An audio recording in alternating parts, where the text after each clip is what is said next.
a great joy for me to be here once again. I believe I gave a similar address perhaps, 10 years ago, something like that. So it's nice to be back here once again, to be invited back this time as well. Of course, congratulations to the graduates. Studying theology is not always easy.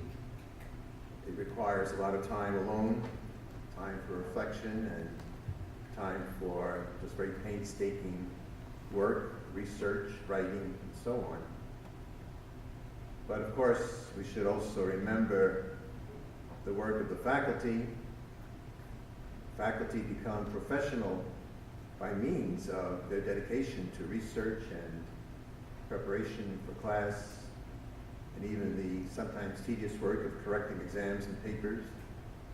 But on an occasion like this, we also congratulate the faculty and also the staff, the administration and staff of the seminary for their dedication as well.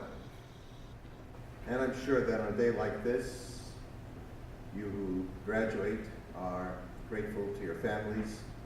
Perhaps some of them are far away this day and cannot share with you the joy right now of this moment, but nevertheless have supported you and have encouraged you throughout the years.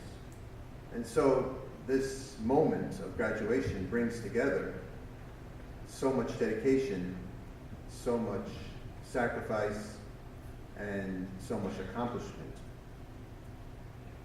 But one of the tasks of a graduation speaker is not simply to offer congratulations and to celebrate accomplishment, but also to talk about the future and the challenge of the future. Because ultimately now you leave your studies and go into ministry. And what is the challenge that perhaps faces us most dramatically in these days?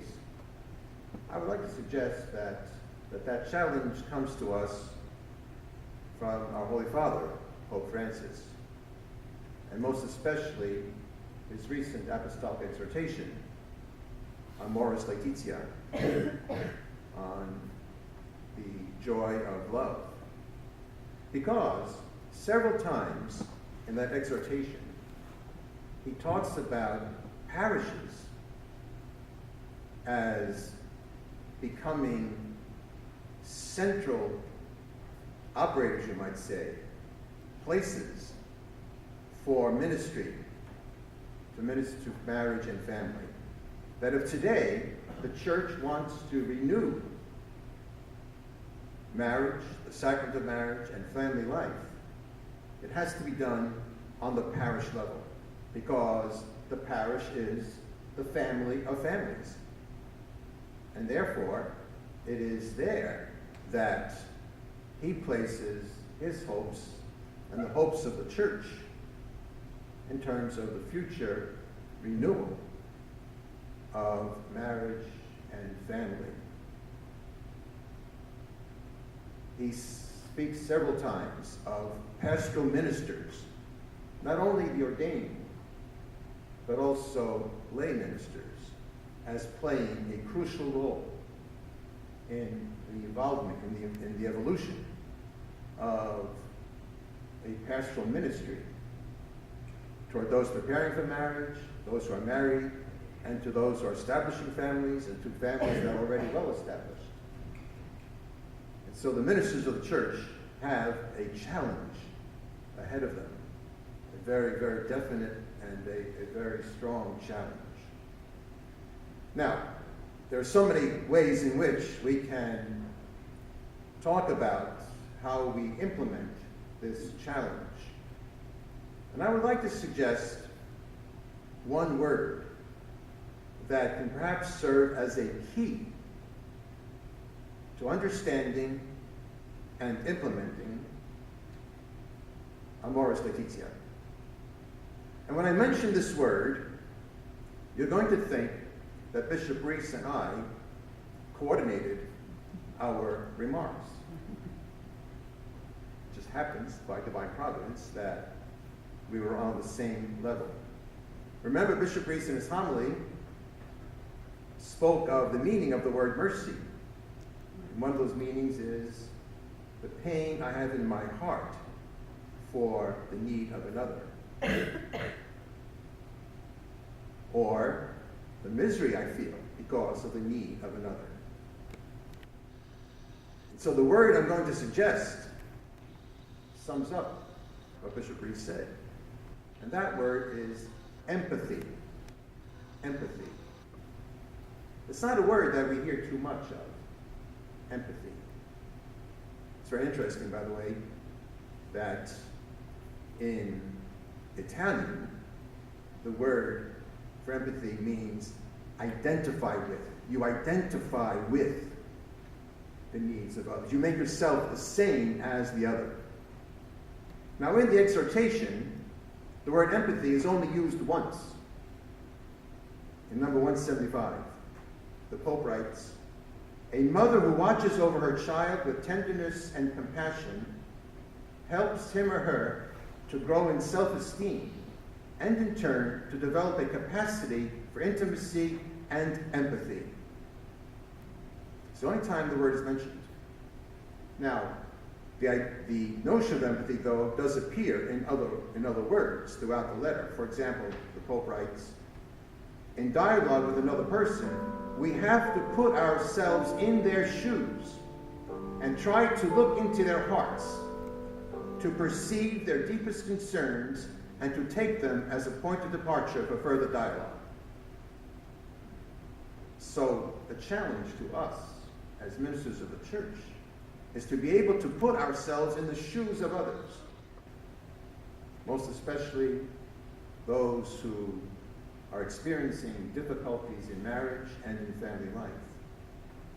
But I want to suggest that empathy underlies the exhortation, that it's a tone underneath the entire exhortation. Webster's dictionary defines empathy as the projection of one's own personality into the personality of another in order to understand him or her better, the ability to share in another's emotions or feelings. I think the tone of the exhortation is that of empathy. Now, it's not far-fetched to imagine that Pope Francis's many gestures of compassion and affection, as exhibited at general audiences and in visits to prisons and refugee camps, are provoked by empathy, by his decades-long ability to enter into and resonate with the joys and sorrows of others, especially the poor and the marginalized. Did not this same empathy motivate his placing the challenging situations of families today at the center of the Church's conversations and the two recent synods? Certainly, the Pope's pastoral service in Buenos Aires would have enabled him to experience and empathize with the vast array of marital and family situations that come to be discussed in the exhortation itself. But the cultivation of empathy has another profound and irreplaceable source, found over and over again in Christians who embark on very visible or perhaps hidden journeys of compassion and generous service of others. It is contemplation of Christ crucified. Entering into the sufferings of Christ schools the human spirit in sensitivity, empathy to the sufferings of others. Just think, for example, of the rich tradition of medieval and Renaissance art, where the great saints of charity are depicted as contemplating the cross of Christ. It is from the cross of Christ, it is from their contemplation of his sufferings that they're able to enter into empathy, into union with all those who suffer. And so they then become apostles of compassion and mercy toward others. In his public ministry, Jesus demonstrated empathy either indirectly or directly. For example, when Jesus tells the parable of the shepherd who goes in search of the lost sheep, Does he do so simply with the detachment of a teacher, or does he enter into the frantic and anxious mind and heart of the shepherd? Does he not make his own the urgency of the shepherd? Jesus told parables with feeling. He just didn't narrate. He narrated them with feeling. He empathized with those about whom he was speaking. Does he not make his own also the urgency of the shepherd as an expression of the Father's urgency, the Father's mission for him to gather together the lost children of Israel?